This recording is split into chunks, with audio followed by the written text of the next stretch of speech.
Hello everyone, welcome to the channel Touch to Click. In this video I will show you how to turn a rectangle into a frame in Figma so you can organize and manage your design elements more easily. Now let's get started.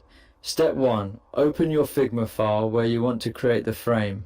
Figma is a popular design tool used for UI and UX design, and opening your project first allows you to start working directly on your canvas.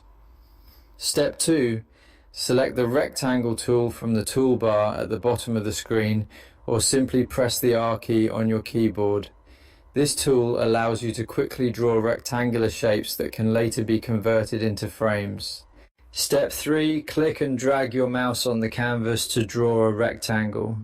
The canvas is the main working area in Figma where you place and arrange all your design elements. Step 4. Select the rectangle you created by clicking on it. Selecting the rectangle ensures that the correct shape is active before you convert it into a frame. Step 5. Go to the left-hand properties panel and confirm that the layer name shows rectangle. This helps verify that the selected object is a rectangle layer before performing the conversion. Step 6. Right-click on the rectangle to open the context menu. The context menu contains several useful options that allow you to quickly edit or transform selected elements.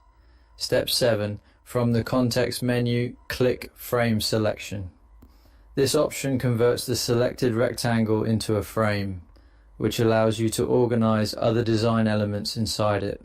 Step 8. Check the Layers panel to confirm that the rectangle has been converted into a frame. You will now see the layer labeled as Frame, which means the conversion was successful. Thank you for watching, and please subscribe to the channel Touch to Click for more helpful tutorials.